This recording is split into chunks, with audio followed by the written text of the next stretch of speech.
Rolling. 3, 2. What's good, Super G fam?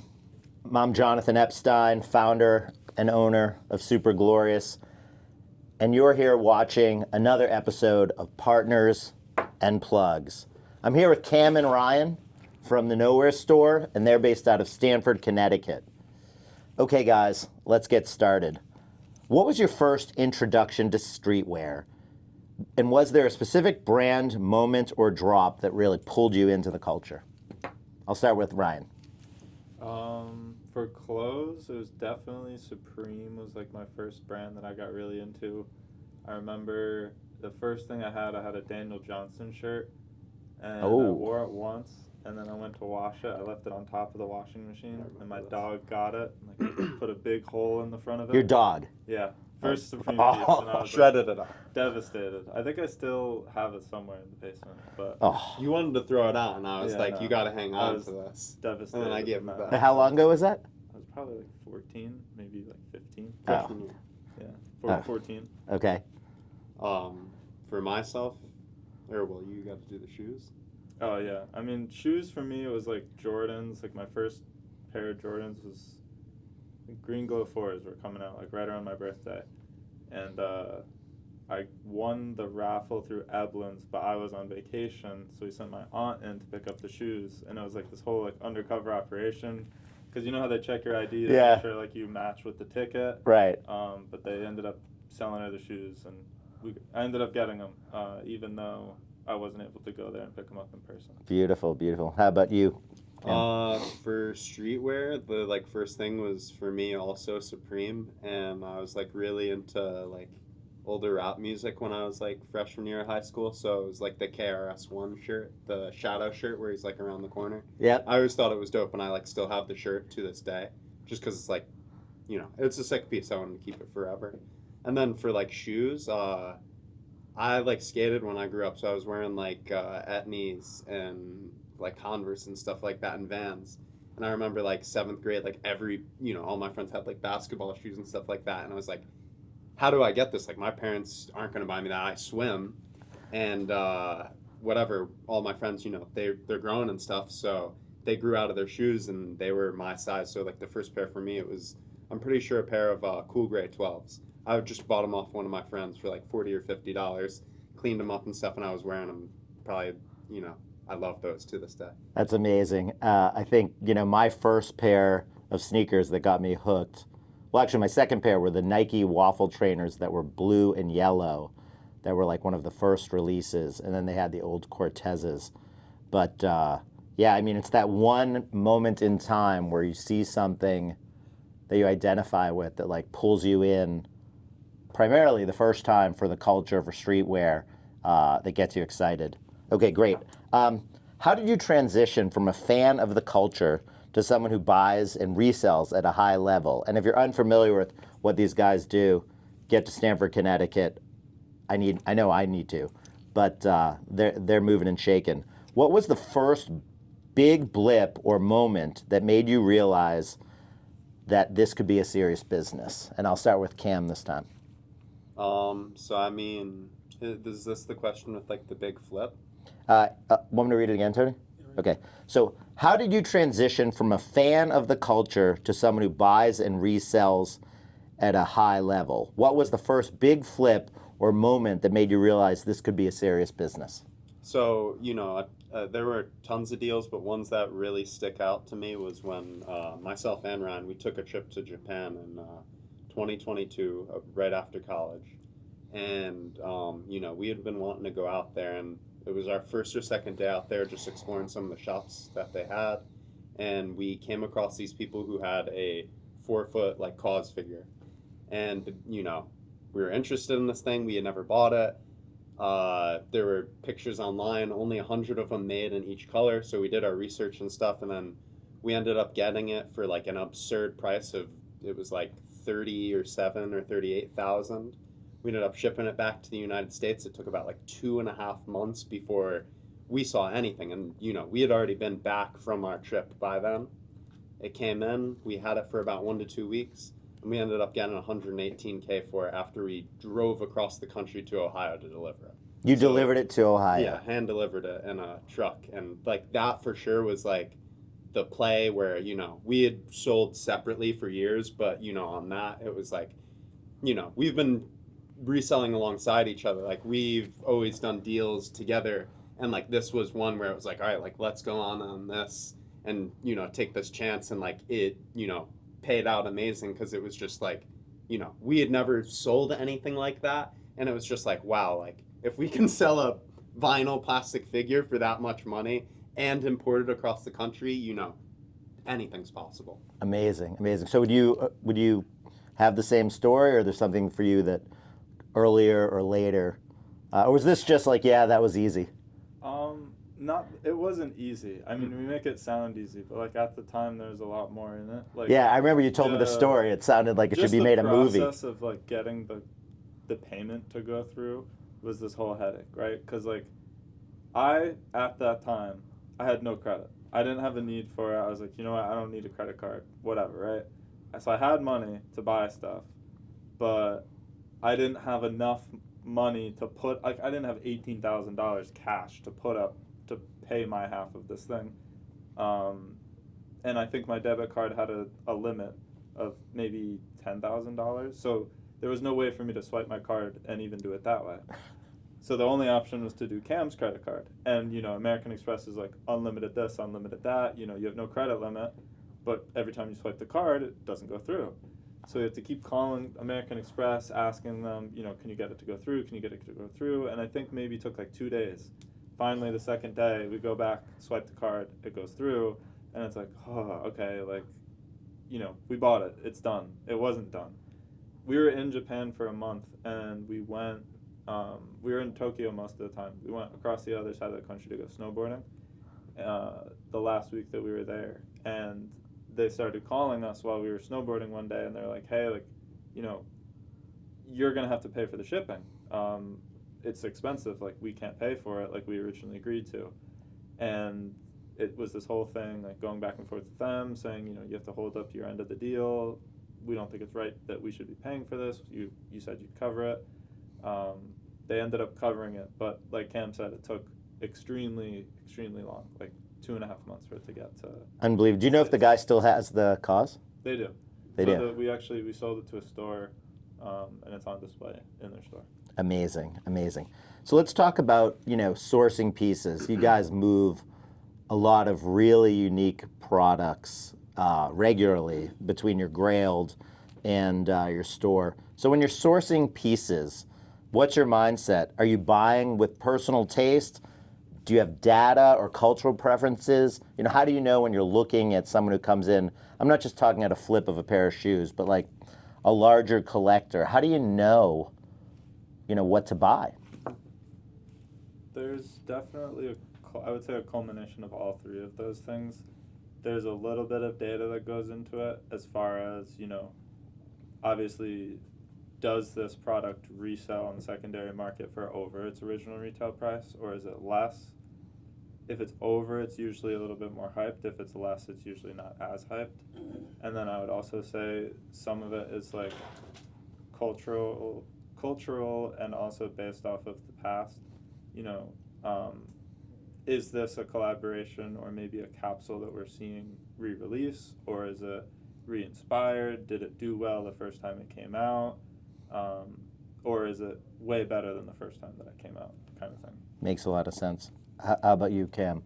I mean, the points that Ryan touched on for the question, I would agree with also, just because, when looking at, a varied collection of stuff, when somebody brings it to me, of course I want to purchase everything at the best price, but there's also things that come into play when it's just like, there are certain brands that, we personally aren't even really fond of, but we do purchase it because it makes sense. But then there are things where it's like, wow, this is a piece, I really want this in my store, but this person selling it or probably has a really strong connection with it, where they might not just let it go because, I don't have any room, I want to get rid of it. They want to move on to something else. So, there's many variables too when it comes to sourcing stuff that it leads to the final decision if we're going to purchase it or not. Okay. Real quick, guys, just to cut in, how did Nowhere actually come to fruition? Do you want to just tell us a little bit of the backstory? Because obviously you've been sourcing since high school. What started and how did Nowhere get to its point today? So I think, like, Cam and I, we met like the first week of high school. We were in English class. We were both wearing Jordans, and we were like, whatever, talking about shoes. We started doing trades with each other, and then maybe 2 months later, there was like SneakerCon in New York City. This was in 2014, and we went there. We set up in the trading pit. We probably each had like 10, maybe 12 pairs of shoes, just running around all day, buying, selling, trading. It was like what we, after that point on, kind of said, we want to keep doing this. We really enjoyed. Was that at the Javits Center? Yeah. Mhm. That was Yeah. like I went there with not my the second to last, last it was- one. it Yeah, wasn't the I went there last with one my we did, oldest son. He but was little. It was such a good event. Yeah. That was back when you can go there and you get like free promo stuff. You go to the Pigeon booth, you get free clothes, free socks. Like everyone's giving away stuff for free. It was, such a inclusive event. But fast forward maybe a year later, I think Cam was the one that told me that like Facebook groups existed. I didn't have a Facebook at the time, but he was like, yo, you get on Facebook, like these Facebook groups are out there, you could buy, sell, trade with people on Facebook. There's all these different groups, some dedicated to Nike SBs, foams, whatever it was. So that was like my first introduction to, shipping stuff. The first time I'd ever shipped a pair of shoes, bought stuff to be shipped to me. It opened up this whole world of like, there's all of these people that could buy stuff, and I can buy stuff from like at my fingertips. And it wasn't until maybe like 2016 that I found out about Grailed, which was still like very, very early at the time, and it was really just like for regular people selling stuff out of their closets. Again, like buy, sell, trade app. So I sold a few things on there, but it wasn't until like COVID, a friend of mine who doesn't resell anymore had put me onto like how to buy stuff from Japan and get it imported here. You do like Yahoo auctions, buying specifically like Bape and other Japanese brands because it was way cheaper to buy it there, import it here.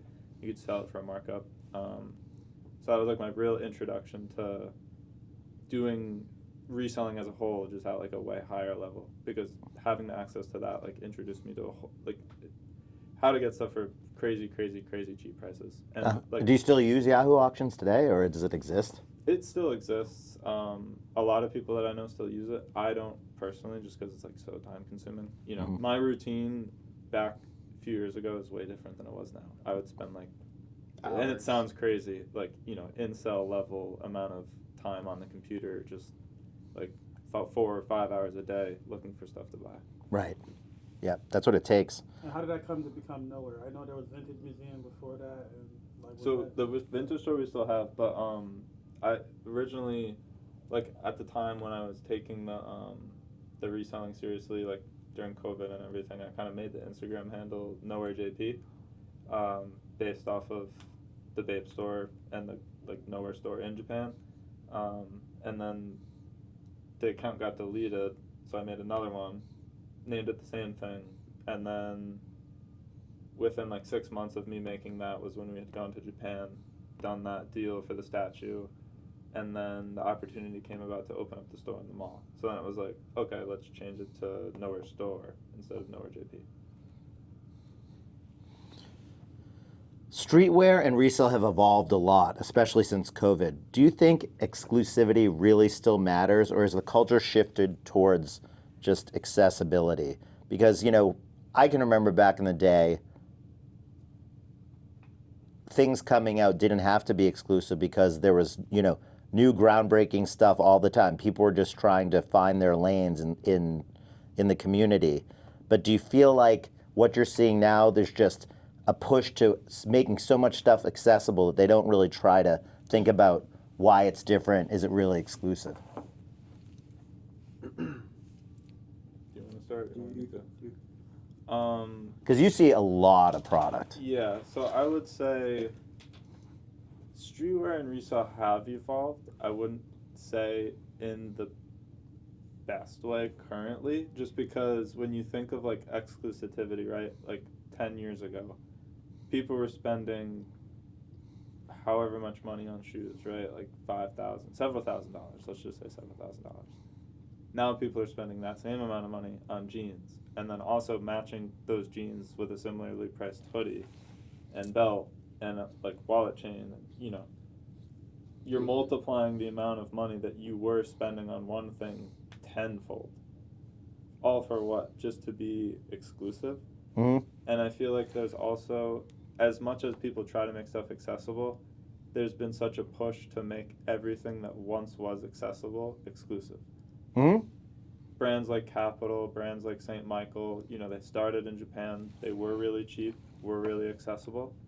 They get bought out by these bigger brands, or they just get brought here. They get carried in local retailers, and there's nothing wrong with upcharging for the imports. I understand there's fees involved with that, but there's some places that are just out of hand. It's like they're charging 3, 4, 5 times the retail price of the shirt just because they were the ones to import it here and sell it. Right. What about you? Do you're in the day-to-day action? You probably see an incredible flow of items coming in. Do you see less exclusives coming out and just more product? I feel like for me as a collector, the exclusive items are so infrequent now as before. The items that there was a lot of thought put into what people were creating, and now it's just like a machine. Yeah, I mean, like, I definitely agree with that, and like myself too. A lot of, I would say, like, the inspiration behind like the store and like even my own personal style comes a lot from exclusivity, just because like if I want to spend my money on something, I want to spend my money on something that nobody else has. And that could be at any value, whether it's, $10,000 for a pair of pants or $100 for some shirt that like nobody else has, but just because it's, unique or maybe vintage.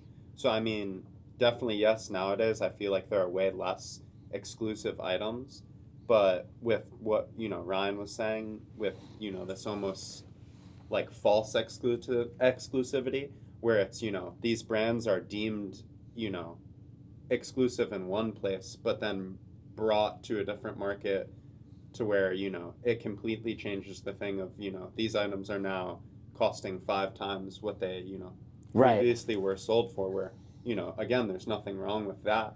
But I feel like for the consumer's thought, it confuses them because, they might have never heard of this brand, but they could be almost getting charged what it's costing for, a typical, Louis Vuitton or other brand that has been around for a very long time price. Yep. Where, oh, okay, Louis Vuitton's been around for however long and they have this many collaborators. That's the back end of this price. But, for example, like how he was saying St. Michael, to somebody who isn't really into clothes and they just see this in a boutique for an absorbent price, what to them is backing, okay, this is worth this money. Well, what reason? And, I think that is a big question in today with like what's actually exclusive and how much of it is there out there, because a lot of things nowadays come in abundance, and I feel like it, dilutes to the fact of like, why people want to collect things. Right, and you guys, like me, are big fans of Riccardi on Newbury Street in Boston. I feel like the way they buy, and they've introduced a lot of brands and take a lot of risks, they're constantly looking. So when they, decide to carry a Satoshi or St. Michael or the Good Art for jewelry, they're taking a bit of a chance, but they also know, based on the demand in another marketplace, if it will translate to the U.S. Because a lot of times it doesn't, especially with sizings. Yeah. Yeah. That's the biggest thing. It's very interesting to see that though, because I myself, I like to buy stuff that's been around for a while. I definitely find myself buying stuff that's I guess you could say more established,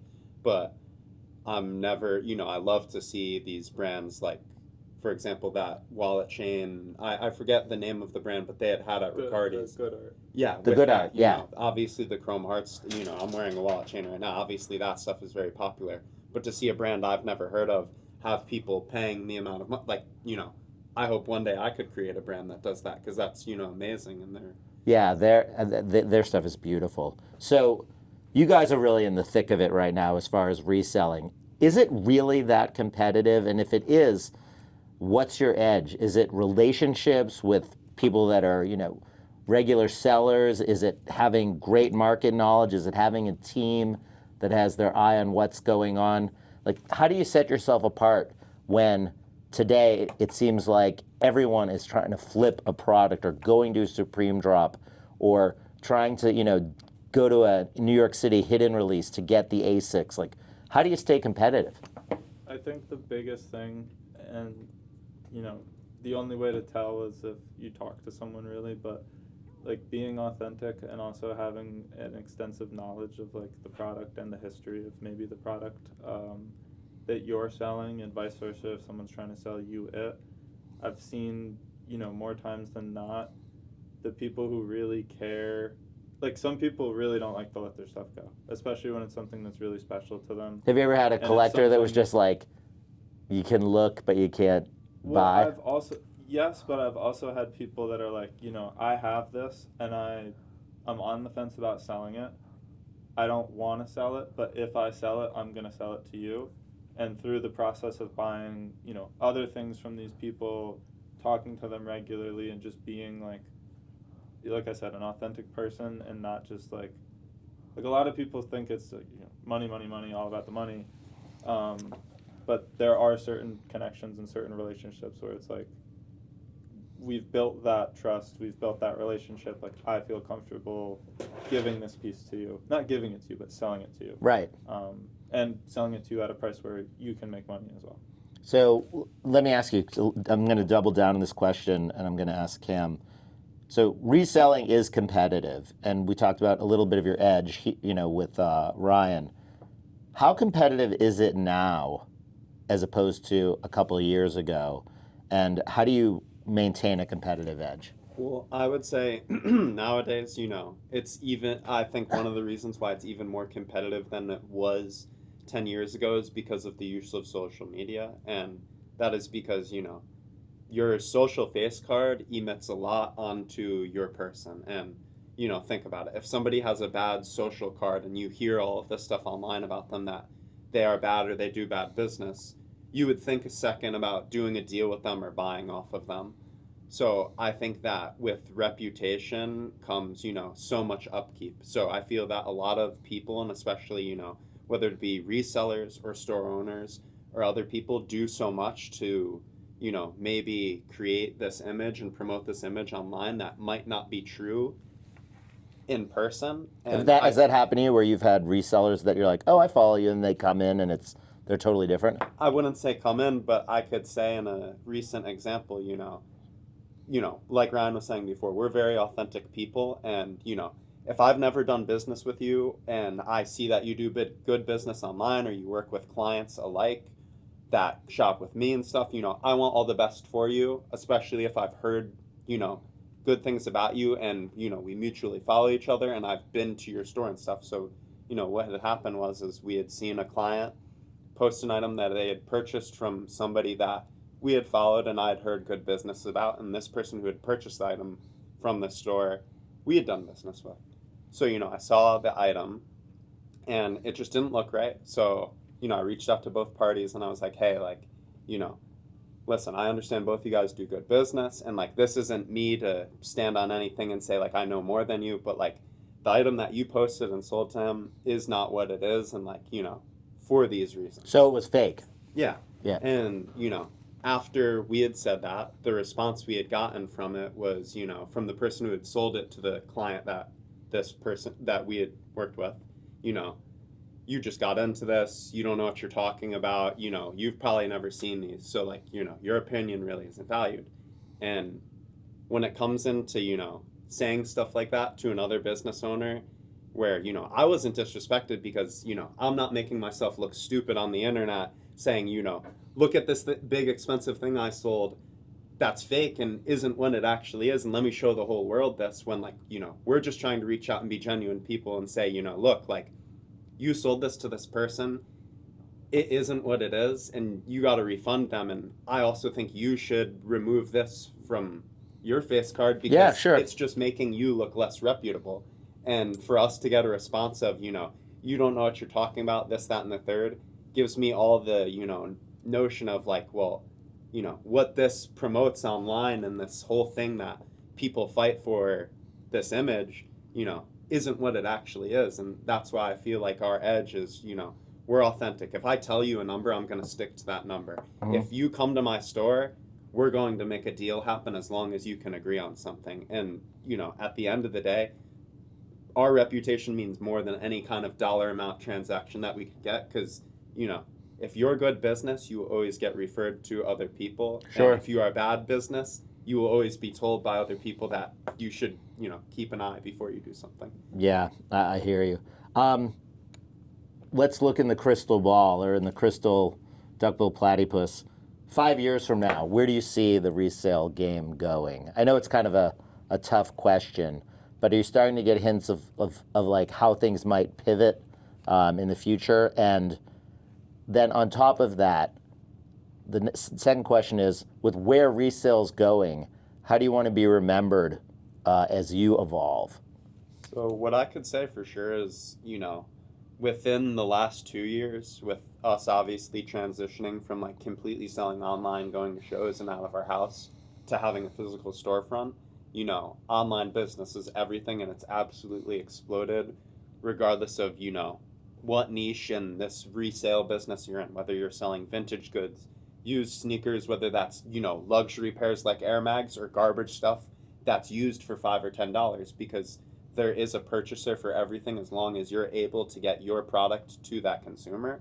So I feel that, the resale market in terms of everything pre-owned will continue to grow as it has. And I think, it's especially with retailers, because obviously we're a private retailer and we sell pre-owned and new stuff, who knows what these large brands might do when it comes to a time where, us in the future, we're nowhere. We have thousands of these items from all across these different releases from, maybe it's Louis Vuitton or Balenciaga. Oh, we have a catalog larger than what you currently have, At what point do those brands start going and saying, when are we going to take over this? Because there's so much money in resale of that. So I think it will just continue So to you explode. think brands that people are coming in to sell might get into the resale business and just buy back their own products? I mean, that's an interesting idea. More so the notion of like archiving their own products. Right. Because I've heard firsthand of like, there are certain designers out there, certain brands out there that, maybe they're not making the same product, or maybe they're not even a brand anymore, but 10 years down the line or 5 years down the line, they're going out and they're seeking to buy back some of the first products that they ever made. Right. Whether it is the actual sample version of what was produced for the public or whatever it may be. There's been instances already where like the designer is seeking the original to buy creation back. Yeah, I know there are some brands, Balenciaga specifically, especially now that Demna's left, that they have a warehouse, an archive of things that they made, and they'd pull items and just hold on to it like for historical purposes. So interesting. But the second part of the question. Yeah, how do you want to be remembered in the space? You guys are young. You're under, what, 25? 25, yeah. Yeah, I'm 59, so yeah, I'm old.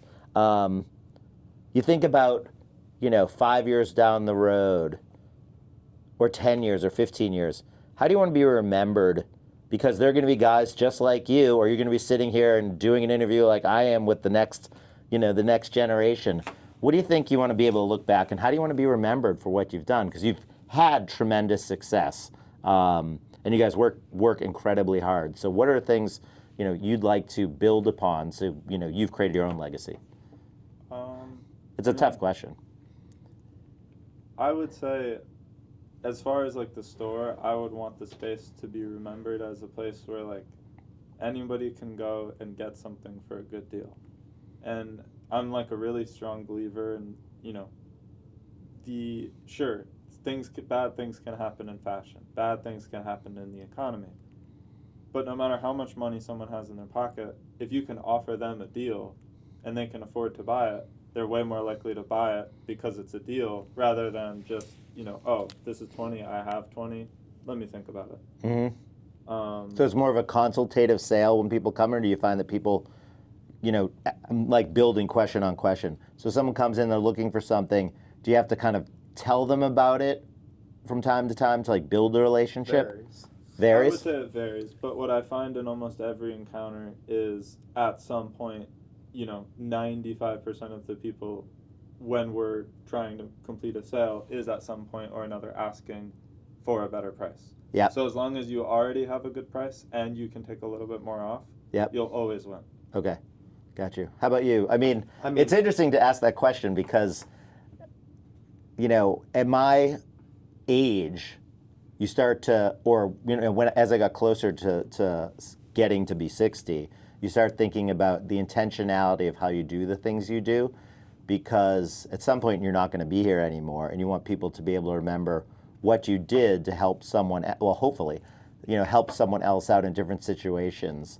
And it's part of your day-to-day of how you do things. Like, how do you want to be remembered for what you did in business, in philanthropy, with your kids, with your friends? So with this business, with Nowhere where it is right now, what are things you say we always want to be remembered for this? Because you guys have employees, you have relationships with people you buy from. What's really important to you, Cam, about what do you want to be remembered for? I think what's really important to me is just, being able to work with everybody. You come into our store, we have stuff as cheap as $10, $20, $30 where it's, pretty much accessible for anybody's budget at that point, to things that are greater than $10,000. And what's important to me with that is, look at it. Famous people, billionaires, people, they eat at McDonald's. So do the people who are scraping together the change. So it's, the same analogy is, if I can serve all of these people and help all of these people and offer them a good item at a great price that they're satisfied with, what can they do other than speak good about us? Tell their friends, like, oh, you have to come and check out this place. Like, these people work with you, they're personable, they're authentic, and like, that's their business and that's their livelihood. And I feel like, now when a lot of people recognize it, and what I hope we are remembered for, and I think we are, is, if you come into my store and you want to work on something, or you have a question, or, whatever you want to do, we can make something happen. You know what I mean? Whether, so it'd be like Nowhere shop over 10 billion fitted? Like yes, McDonald's? because think about it this way. That'd be a sick shirt, right? It would, yeah. but Yeah. think about it this way. Throughout fashion as a person, everybody changes their style, goes into different stuff. And with that might also come what you can spend. And I can definitely say for myself, 5 years ago when, me and Ryan were still in college, the stuff we wore was a little bit different in certain areas. Obviously, there are certain things that never go away, but it's just like, yeah, 5 years ago, I wasn't wearing a Chrome Hearts wallet chain because it's expensive and it's absurd, but, now I am. People go through stages of their life, and there's plenty of customers where, I might have been buying and selling something to you 5 or even 10 years ago now, where, the trends have completely changed, and now you're, went from spending hundreds of dollars with me to spending thousands of dollars now Right. that I have a store. Right. So it's, I believe so heavily in, us being able to be remembered for working with everybody's budget. Okay, next question.